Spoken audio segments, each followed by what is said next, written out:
তো হ্যালো বন্ধুরা, অনুরাধার আরও একটি সহজ রান্নার রেসিপিতে তোমাদের ওয়েলকাম। তো আমি আজকে বানিয়েছি ব্রোকলি আলুর ভেজিটেবল রেসিপি। তো দেখো, তোমার যদি ভালো লাগে, আমি জানি সব রান্না তোমরা সবাই পারো, তবুও যদি ব্যাচেলার নতুনরা যদি একটু উপকার হয় এই ভেবে আমি আমার রেসিপিগুলো ছাড়ি। আর তোমরা জানো অনুরাধা রান্নাঘর মানেই একদম সহজ রান্নার রেসিপিগুলো, কম সময় সেগুলোই আমি তোমাদের সাথে শেয়ার করে থাকি। তো এটা আমার রেডি হয়ে গেছে, আমি একটু তোমাদের নেড়ে দেখাচ্ছি। তো এটা কিন্তু রুটি, পরোটা, ভাত যার সাথেই খাও না কেন এটা কিন্তু ভীষণ টেস্টি হয়। তোমরা বানিয়ে দেখবা।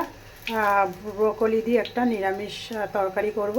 তো এর জন্য আমি শুকনো লঙ্কা, একটু জিরে আর একটা তেজপাতা ছিঁড়ে ফোড়ন দিয়ে নিয়েছি, আর দিয়ে দেবো একটু টুকরো করে রাখা আলু।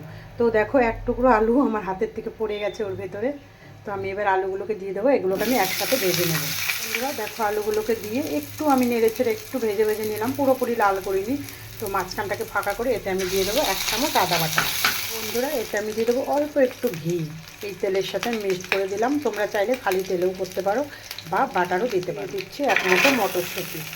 আমি জানি এই রান্নাটা দেখানোর মতো কিছুই নেই, তবুও যদি কারোর একটু উপকার হয়, সবাই সব কিছু পারে, সব রান্না পারে এখন পর্যন্ত আমি জানি, তাও যদি কারোর একটু উপকার হয়, যারা ব্যাচেলার নতুন রাঁধুনি, এই ভেবেই আমি সহজ রান্নাগুলো তোমাদের সাথে শেয়ার করি। এতে আমি দিয়ে দিচ্ছি স্বাদ মতো নুন আর একটু হলুদ গুঁড়ো।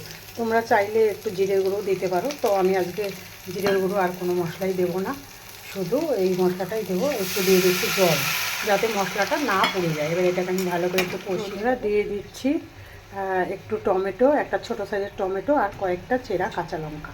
তোমরা চাইলে টমেটো যদি মনে করো দেবে না, তবে নাও দিতে পারো। আমার ভালো লাগে, আমি সব কিছুতেই টমেটো দিই। টকটক ঝাল ঝাল মিষ্টি মিষ্টি হলে খেতে ভালো লাগে। বন্ধুরা আমি আলু দিয়ে মশলা দিয়ে একসাথে কষিয়ে নিয়েছি। তো এতে আমি এবার দিয়ে দিচ্ছি জল।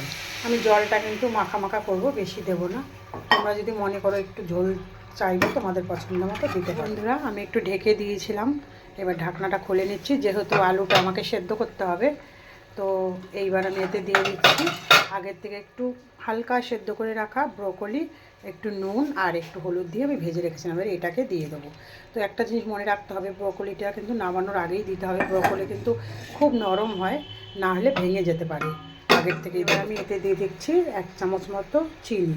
মিষ্টিটা কিন্তু অবশ্যই দিতে হবে, যেহেতু এইসব ভেজিটেবল আইটেমগুলো করতে গেলে সেখানে কিন্তু মিষ্টিটা দিতেই হয়। একটু মিষ্টি না হলে সেই সব সবজি কিন্তু খেতে অতটা টেস্টি হয়। ওরা আমার ব্রোকলি আলুর এই নিরামিষ রেসিপিটা একদম রেডি হয়ে গেছে। আমি একটু গরম মশলা ছড়িয়ে দিচ্ছি। তো আমার এটার মধ্যে বেশি ছিল না, আমি পরে আর একটু দিয়ে দেবো। তো এইবার আমার এটা একদম রেডি হয়ে গেছে, আমি এবার গ্যাসটাকে অফ করে দিচ্ছি। বন্ধুরা আমার একদম রেডি হয়ে গেছে ব্রোকলি আলু মটরশুঁটির এই ভেজিটেবল সবজিটা।